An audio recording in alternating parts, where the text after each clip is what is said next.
넷플릭스 애니메이션 K-팝 데몬 헌터스 수록곡 골든이 빌보드 최정상에 올랐습니다. 핫백 차트 진입 7주째에 1위를 기록했습니다. 오늘 새벽 빌보드는 이번 주에 핫100 차트 상위권 곡들을 발표했습니다. 8위를 보면요, 또 다른 수록곡 Your 아이돌이 지난주 2위였던 골드는 드디어 1위 자리에 올랐습니다. 정상에 오르면서 이 노래 여러 기록도 만들었습니다. 빌보드는요, K-팝과 관련된 9번째 1위 곡이라면서 K-팝 걸그룹의 첫 번째 1위 곡이라고 알렸습니다. 스트리밍 건수가 지난주 대비 9% 올랐고 라디오 청취자도 840만으로 71%가 늘어나면서 차트에서 빛을 발했습니다. 처음 차트에 진입한 건 81위였는데 계속해서 스트리밍 수가 늘면서 역대 스트리밍 증가폭이 가장 큰 곡이란 기록도 새롭게 빌보드에 남겼습니다. 안녕하십니까, 홍성사입니다. 오늘도 테마기행 진행해 보겠습니다. 앞에 뉴스를 봐서 아시겠지만 이번 편의 테마기행은 푸드 테마입니다. 푸드 테마가 생각보다 지속될 가능성이 높아져서 K푸드 테마 한번 심층적으로 한번 분석 한번 해드리려고 하는데, 여기 보시면은 김밥이나 이런 것처럼 캐대언을 보신 분들은 알겠지만 생각보다 캐대언에서 한국 음식이 되게 중심이 돼 있어요. 그래서 김밥 챌린지가 지금 미국에서 유행할 정도로 K푸드가 상상하시는 것 이상으로 훨씬 셉니다. 그리고 저는 2달 전부터 제가 캐대언에 대해서 강의할 때 언급을 드렸었는데 그때부터 조짐이 보통이 아니었어요. 그리고 지금은 오스카의 아카데미상에 오를 거라는 얘기까지 나오고 있어서 이 열풍이 쉽게 자그라들지 않을 거거든요. 그래서 K푸드 테마를 한번 심층적으로 분석해보는 시간 한번 진행해 보겠습니다. 지루하지 않게 최대한 한번 진행해 보려고 하는데 잘 되려나 모르겠네요. 원래 강사의 실력은 대치동에 수학 강사 하시는 분들 중에 유명하신 분들 있잖아요. 텔레비도 나오고 그런 분들이 사실은 수학을 푸는 능력이 다른 교수님들에 비하면 사실 비할 바도 안 되는 실력이죠. 근데 대치동 강사하시는 분들은 수학 절대적인 실력보다도 전달하는 능력에서 일반 교수님들보다도 훨씬 뛰어나기 때문에 인기도 많고 그거에 대해서 인정을 받는 거라고 저는 확신해요. 그래서 전달하는 능력이 재미있고 좀 유머를 가미해서 전달해야 되는데, 지금 제가 약간 컨셉 잘못 잡은 게 혼자서 지금 모니터 보고서 혼자 떠드는 걸 컨셉을 잡아가지고 이게 원래 제가 진짜 유머 감각이 좋다고 나름대로 자부하고 있는데 이 전달력이 떨어지는 것 같아서 컨셉을 후회할 때가 있습니다. 어쨌든 진행 계속 해볼 건데 K푸드 한번 재밌게 한번 진행해 볼게요. K푸드 테마는 기본적으로 하나투자증권에서 아주 산업 리포트를 정확히 쓴 게 있어가지고 그거를 해석해 드리는 방식으로 해서 진행을 한번 쭉 해볼게요. 어떤 식으로 갈 거냐면은 식품의 조건이라는 거를 분석을 해놨어요. 그래서 K라는 단어로 보시면 아시겠지만 어쨌든 우리나라는 내수시장보다도 수출로서 성장하는 국가고 수출의 프리미엄 가격을 되게 높게 평가해주는 국가입니다. 어쩔 수가 없어요. 국가에서 인구수는 줄고 있고 근데 수출을 하면은 전 세계적인 지구 어스로서 갈 수 있기 때문에 수출하는 기업을 우리나라에서는 높게 평가해 줄 수밖에 없는 구조다. 이게 생존적으로 어쩔 수 없어요. 그래서 K푸드는 일단은 기본적으로 수출이 되는 기업을 말한다. 이렇게 얘기하시면 되고, 제가 여기서 다 읽어드릴 수는 없고 핵심적인 부분들만 알려드릴 거예요. 보세요. 글로벌 대표 브랜드가 이제 코카콜라라는 걸 얘기를 하는데, 이 코카콜라의 성공 요인은 유일하게 코카콜라의 대항마의 펩시와의 차이점 딱 하나였어요. 브랜드 파워 구축이었어요. 옛날에 아실려나 모르겠는데 부시맨 아세요?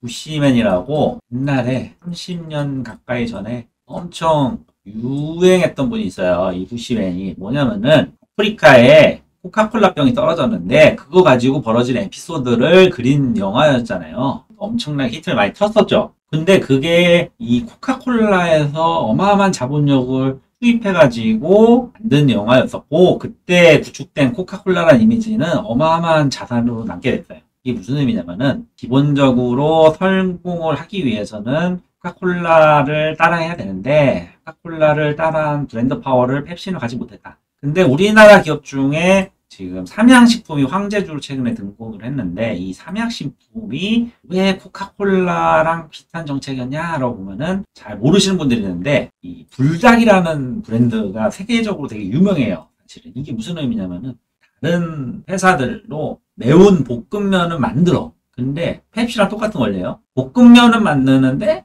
브랜드 가치가 없는 거지. 근데 이 불닭이라는 볶음면의 브랜드 자산을 삼양이 꽤 많은 돈을 들이고 시간을 투입해서 구축을 했다라고 지금 세계적으로 인정을 받기 시작했어요. 그래가지고 세계적인 K푸드로서 자리를 잡기 위해서는 이 지속 가능성이라는 걸 쓰는데, 옛날에는 뭐 라면이나 잠깐 이렇게 뜨고 말았는데 지금은 그런 잠깐이 아니라 브랜드 가치를 구축한 기업은 지속 가능성이 있다라고 보고 있어요. 근데 이 브랜드 가치를 구축하는 거는 너무 어렵다, 이렇게 보시면 돼요. 그러면은 이제 브랜드 가치가 구축되지 않은 기업들은 어떤 식으로 K푸드의 조건을 성립해 갈 것인가라고 리포트에서 산업 리포트로서 그걸 분석해주고 있는 내용이에요.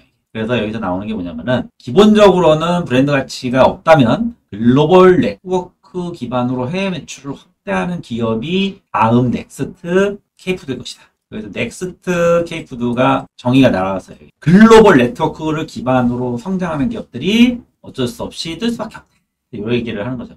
왜냐면은 브랜드 가치를 갖추기에는 너무 시간이 오래 걸리거든요. 실제로 어떤 식으로 삼양식품이 됐었냐면은 2022년도에 삼양식품이 진출을 하면서 그때부터 큰 탄력을 받기 시작했어요. 빠른 성장세를 보였다, 이렇게 분석이 되죠, 실제로. 그래서 삼양식품은 미국이, 이게 코스코도 유통 네트워크라는 건 뭐냐면은 해외 유통 네트워크를 의미하는 거예요. 그래서 이 코스코에 입점하는 네트워크, 그러니까 글로벌 채널을 가진 기업들이 넥스트 K푸드가 될 거라는 얘기를 과거로서 보여주는 거죠. 역사의 반복만이 주식의 유일한 법칙이라고 말씀드렸었는데, 지금 그러면 우리가 찾아야 할 게 뭐냐면은 말 그대로 다음 조건으로는 글로벌 유통망을 시작하게 한 기업이 어디 있는데 이걸 찾아봐야 돼요. 그래서 이 리포터에서는 두 가지 기업을 얘기하는데, 이 견우그룹이라는 건 잘 모르실 수도 있어요. 왜냐면 아까 말씀드린 대로 브랜드 가치가 없으니까. 그리고 신생 상장 기업인 이 두 가지 기업을 하나증권에서 얘기를 하고 있습니다. 그래서 이제 K푸드의 현장을 보면은 되게 그래프적으로 봤을 때 라면, 그리고 라면 외의 가공식품이 제일 중요해요. 이게 사실은 라면은 원래 유명하긴 했어. 근데 라면 외의 가공식품의 성장세가 중요하다, 이거를 보셔야 돼요. 그리고 브랜드 가치를 구축하는 기업이 너무 시간이 오래 걸리고 많은 돈이 기여하기 때문에 그것보다도 글로벌 유통망을 구축을 늘려가는 기업들을 조사를 해서 찾아가야 되는 거죠. 결론은 수출 성장세가 돼야지만이 넥스트 삼양식품이 될 수 있는 조건이기 때문에 성장하는 기업을 반드시 찾아야 돼요. 그리고 글로벌 네트워크를 늘려가는 기업들을 조사를 해야 된다. 그래서 보면은 이제 이렇게 우리가 주요 국가로서 쓰는 게 미국, 중국, 일본, 이런 식으로 되면서, 그래서 좀 더 자세히 내려가면은 글로벌 브랜드의 사례에서 강조하는 게 코카콜라예요. 사실 사람들이 오해하시는 게, 원래 코카콜라가 콜라를 의미하는 건 아니잖아요. 원래 외국에서는 코크라고 하잖아요. 코크. 근데 코카콜라가 콜라가 돼버렸어, 한국. 그만큼 브랜드 가치가 엄청난 거예요. 마치 매운 라면, 불닭볶음면이라는 가치로 우리가 머릿속에 인식이 되고 있잖아요. 가스라이팅 수준인 건데, 이 브랜드 가치가 바로 이런 거거든요. 그래서 보통 보면은 이 코카콜라조차도 그 브랜드 가치가 이렇게 높다라고 보시면 돼요. 애플이 애플 폰으로서 이제 유명해져 버린 기업 가치가 되는데, 이 브랜드 가치는 오직 먹는 거는 코카콜라 보통일 뿐이다, 이렇게 얘기를 하고 있죠. 펩시는 아예 비교할 수도 없는 관계고, 어쨌든 이 콜라라는 브랜드를 코카콜라가 이제 콜라 브랜드로 이제 이미지를 쌓는 동안에, 여기 보시면은 이런 식으로 코크라고 이제 등록을 해버리면서 이거에 대해서 아예 이게 콜라의 정석이 돼버렸어요. 정석. 근데 생각보다 콜라는 많았어요. 사실 펩시도 있었고, 우리나라는 815 막 이렇게 가지고 코카콜라에 도전장을 한다 막 이런 얘기를 했었는데, 결론은 815는 안타깝게 사라졌죠. 그러니까 되는 싸움만 해야 되는 거야, 사람이라는 게. 되는 싸움을 해야지 뭘 되지, 말도 안 되는 싸움을 해서 다 져버리거든요. 뭐 이런 얘기하면 그렇지만 갑자기 흥성대원군 얘기를 하고 싶네요. 흥성대원군이 우리나라에서 척합이라 그러죠. 척합의를 세워놓고 우리나라 것이 최고인 것이요, 그랬다가 어떻게 됐나요? 정말 슬픈 역사가 벌어졌잖아요. 그럼 되지 않는 싸움을 하지 않고 할 수 있는 싸움만 하는 것, 그것이 성공의 기본 요건이라고 저는 믿는데, 삼양식품은 콜라를 만든 게 아니고 불닭볶음면이라는 새로운 브랜드를 형성하기 시작했다는 것. 그 브랜드를 형성하는 데는 너무 오래 걸리니까, 브랜드를 하기 전의 단계나 그 후의 모습은 뭐가 있냐면은, 이렇게 글로벌 유통망 확장과 현지화를 하는 게 최고라는 거지. 근데 여기서 놀라운 거는 코스트코가 해외에서 카파를 해주고 있어요. 실제로 삼양식품도 코스트코의 전 세계 국가들에 입점되어 있는 매장들의 납품 개수를 늘리면서 삼양식품이라는 불닭볶음면이 어느 순간 흐름을 타게 됐거든요. 그 의미처럼 브랜드 가치를 단시간에 올리는 건 불가능해. 근데 통망은 올리는 거는 가능하다는 얘기죠. 그래서 이 유통망을 확장하고 있는 기업들이 K푸드 테마에 편승할 가능성이 높다는 거예요.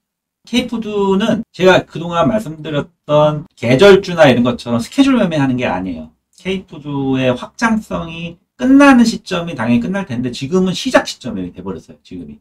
왜냐하면 캐대언이라는 말도 안 되는 문화가 형성돼 버리기는 시작점이기 때문에 이 K푸드의 테마는 한동안 지속 가능성이 있을 거잖아요. 그래서 우리는 삼양식품을 주목하면서 삼양식품의 제2의 삼양식품을 앞으로 계속 찾아봐야 된다는 거를 제가 말씀드리려고 이 방송을 한 거죠. 일단 지금 시간이 다 돼가지고 여기까지 말씀드릴 건데 다음 시간에는 조회수를 보고서 글로벌 유통망을 확장하고 있는 기업들은 어디가 있는데 요거를 한번 제가 알려드릴게요. 결론은 저평가된 건데 글로벌 유통망을 넓히고 있는 성장하는 주식을 사면은 제2의 삼양식품이 된다는 논리잖아요. 삼양식품의 시작점 한번 보여드릴까요? 이건 한번 보여드리고 싶다. 이게 이러면서 제가 한번 마무리할게요. 뭐 다들 아시겠지만 불닭볶음면의 신화를 썼잖아요. 이 기업이 원래 IMF 때 부도 맞았던 기업인 거 아실려나 모르겠네. 어쨌든 왜 3년대를 보자면은 약간 코스트코의 입점 시기를 맞물려서 설명해보고 싶어요. 그러니까 22년 보시면은 이렇게 코스트코의 글로벌 확장이 시작되면서 7만원, 9만원, 8만원 때쯤이 갑자기 150만원까지 가는 기업을 투자해버렸어요.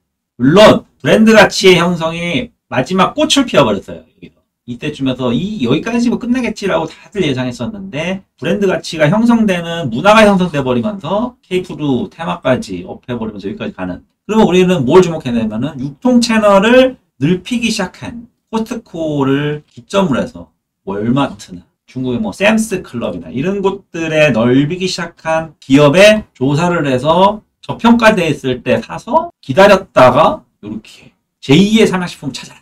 이 얘기를 말씀드리고 싶네요. 다음 시간에는 좀 더 조회수 높으면 같은 주제를 한 번 더 방송 한번 진행해 보도록 하겠습니다. 들어주셔서 감사합니다.